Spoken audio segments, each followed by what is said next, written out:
আমাদের দেশেও এমন অনেক জায়গা আছে যে জায়গাগুলোও হতে পারত দেশের অন্যতম পর্যটন কেন্দ্র, কিন্তু কিছু একটার অভাবেই হয়তো সেই সম্ভাবনাময় জায়গাগুলো আজ আস্থা করে পড়ে আছে।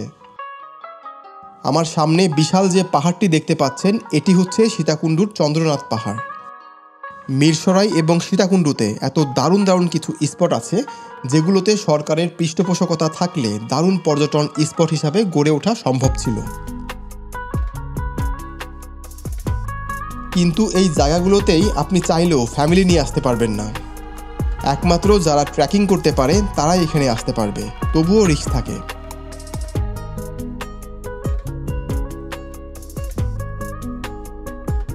আমার সামনে যে চন্দ্রনাথ পাহাড়টি দেখছেন, এই পাহাড়টি কিন্তু পাথরের। এটি চট্টগ্রাম জেলার সবথেকে উঁচু পাহাড়। এই পাহাড়ের ওপরে একটি মন্দির আছে যার নাম চন্দ্রনাথ মন্দির।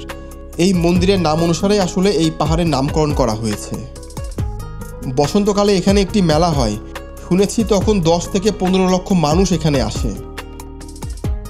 এখানে ওঠার যে রাস্তাটা সেটাও কিন্তু খুব ভয়ঙ্কর।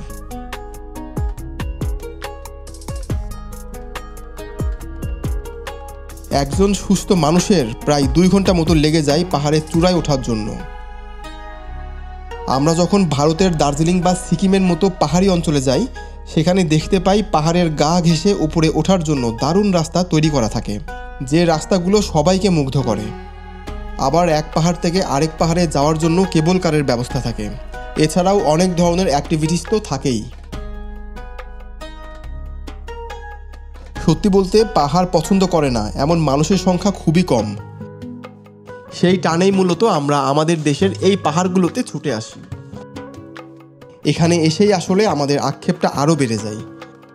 মনে হয় এই জায়গাটা যদি দার্জিলিংয়ের মতো সুন্দর করে তৈরি করা হতো, তাহলে পাহাড়ের সৌন্দর্য দেখার জন্য হয়তো আমাদের অন্য দেশে যাওয়া লাগতো না। ফ্যামিলি নিয়ে সবাই এই ধরনের জায়গাগুলোতে আসতে পারত। আর যদি এই পাহাড়ের বিভিন্ন জায়গাতে রাত্রি যাপন করার জন্য কটেজ টাইপের কিছু থাকতো, তাহলে তো কথাই ছিল না।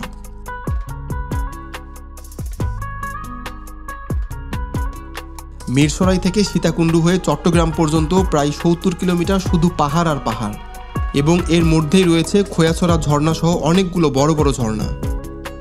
আপনি যখন এই পাহাড়ের চূড়ায় আসবেন, তখন এখান থেকে দেখতে পাবেন গুলিয়াখালী এবং বাঁশবাড়িয়া সমুদ্র সৈকত। ভাবতে পারেন, একদিকে পাহাড় এবং অন্যদিকে সমুদ্র সৈকত, কি চমৎকার একটা জায়গা। তবুও আমাদের দেশের 90% মানুষই হয়তো এই জায়গা সম্পর্কে জানে না।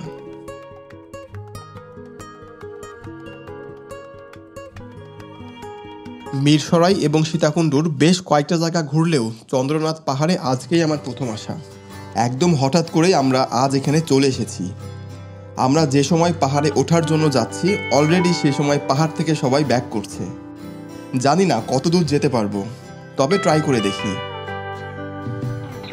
এখান থেকে মূলত চন্দ্রনাথ পাহাড়ে যাওয়ার রাস্তা শুরু। আমি একটু দেখাই, এই যে এখানে যে এই রাস্তা আছে, এখান থেকে আমরা সামনে যাব। বামের এই রাস্তা ধরেই আমরা উপরের দিকে যাব। উপরে ওঠার সময় কিছু দূর পর পর দোকান আছে। দোকানগুলোতে কিছু সময় রেস্টও করা যায়, আবার চা পানিও খাওয়া যায়। তবে আমরা যেহেতু দেরি করে এসেছি, তাই রেস্ট না নিয়ে সোজা উপরের দিকে চলে যাচ্ছি। প্রথমের দিকে রাস্তা ভালো থাকলেও কিছু দূর এসে রাস্তা খারাপ হওয়া শুরু করেছে। এখান থেকে মূলত মূল ট্রেকিং শুরু। আপনারা এখানে যারা আসবেন, আসার সময় রাস্তায় দেখতে পাবেন লাঠি বিক্রি করে।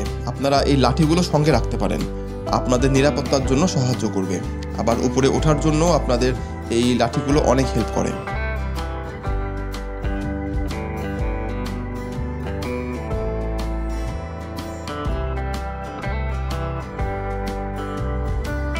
পাহাড়ে ওঠার সিঁড়িগুলো একদম খারাপ। এখান থেকে একবার পড়ে গেলে কয়েকশো ফিট নিচে গিয়ে পড়তে হবে। এগুলোর গাছ কোথায়? পাহাড়ের উপরে? একদম পাহাড়ের উপর থেকে নিয়ে আসছেন না?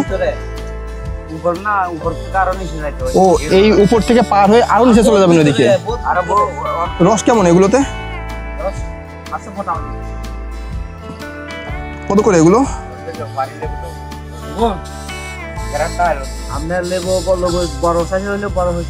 দেখি একটা আমার হাতে দেন তো, দেখি না গন্ধ কেমন।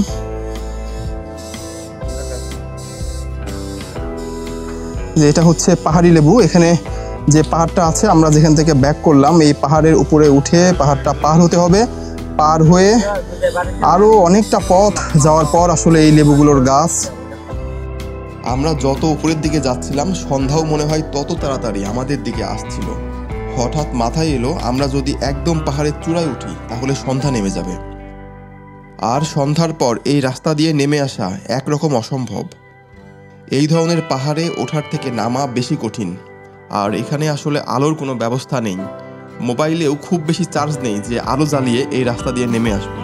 অন্ধকারে কোনোভাবেই আসলে সম্ভব না এই রাস্তা দিয়ে উপর থেকে নামা। আর এখানে সব থেকে বড় ভয় হচ্ছে নিরাপত্তা। আমরা এখন যে জায়গাটায় আছি এখানে আশেপাশে আমরা দুজন ছাড়া আসলে কেউ নেই। শুনেছি এখানে ডাকাত এবং বিভিন্ন ছিনতাইয়ের ঘটনা মাঝে মাঝেই ঘটে, তাই আর রিস্ক না নিয়ে এখান থেকে আমরা ফিরে যাওয়ার সিদ্ধান্ত নেই। ফিরে যেতে ইচ্ছা না করলেও আসলে কিছুই করার ছিল না। আমাদের সাথে ক্যামেরা, ড্রোন, মোবাইল সহ আসলে অনেক ধরনের গ্যাজেট ছিল যেগুলো নিয়ে রিস্ক নেওয়া সম্ভব ছিল না। অবশেষে আমরা আমাদের এই চন্দ্রনাথ পাহাড় ট্যুরটা আমরা অসমাপ্ত রেখেই ঢাকার দিকে ব্যাক করছি, কারণ আমরা যে টাইমে এখানে এসেছি এই টাইমে বেসিক্যালি একদম উপরে উঠে আবার নিচে নামা প্রায় অসম্ভব হয়ে যায়, কারণ এখন বাজে অলরেডি 4:30। এখান থেকে একদম উপরে উঠতে আরও প্রায় 1 থেকে 1.5 ঘন্টা তো মিনিমাম লাগবে যদি আমরা রেস্ট কম করি, আর যদি একটু রিল্যাক্সে উঠি তাহলে প্রায় 2 ঘন্টা লাগবে। সো 2 ঘন্টা মানে উঠতেই আমাদের প্রায় সন্ধ্যা হয়ে যাবে। সন্ধ্যা হয়ে গেলে, সূর্য ডুবে গেলে বেসিক্যালি আমরা যে ভিউটার জন্য উপরে উঠতাম সেই ভিউটা পাবো না। তাই আমরা আমাদের ট্যুরকে এখানে ব্যর্থ ঘোষণা করে ব্যাক করছি। তবে ওঠা যতটা কঠিন, নামাটা কিন্তু অতটা সহজ না, নামাটাও অনেকটা কঠিন। এখানে যে একটা ঝর্ণা দেখতে পাচ্ছেন, যদি আমরা বর্ষায় বা প্রচণ্ড বৃষ্টির মধ্যে আসি এখানে কিন্তু দারুণ একটা ওয়াটারফল পাওয়া যায়।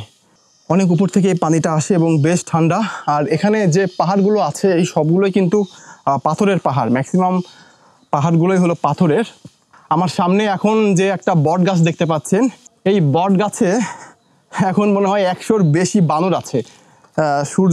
সূর্যের দিকে আসলে ভিডিও করছি তাই হয়তো ভালো দেখা যাচ্ছে না। দেখেন এখানে একটা বানর দেখা যাচ্ছে। সরি, এটা বট গাছ না, এটা হলো জাম গাছ। আসলে সূর্যের আলোয় আমি ফার্স্টে খেয়াল করি নাই।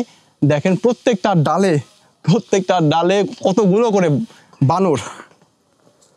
সো যেহেতু আমরা লেট করে ফেলছি, এখন বানরের খেলা দেখলে আমাদের সময়টা আরও নষ্ট হবে। আমরা যেহেতু ঢাকার দিকে এখনই ব্যাক করব, তাই আর এখানে দেরি করব না, কারণ যত উপরে উঠতেছিলাম ততই ভালো লাগছিল। আপনারা যারা এখানে আসবেন আপনারা মুগ্ধ না হয়ে পারবেন না। বেসিক্যালি গরমের জন্য এখন একটু এই জায়গায় যাওয়াটা কঠিন।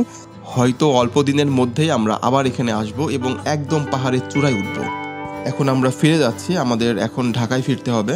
আপনারা যারা ভিডিওটি দেখলেন, যদি ভিডিওটি ভালো লাগে তাহলে একটা লাইক করবেন আর চ্যানেলটি সাবস্ক্রাইব করে রাখবেন। দেখা হচ্ছে খুব শীঘ্রই। আল্লাহ হাফেজ।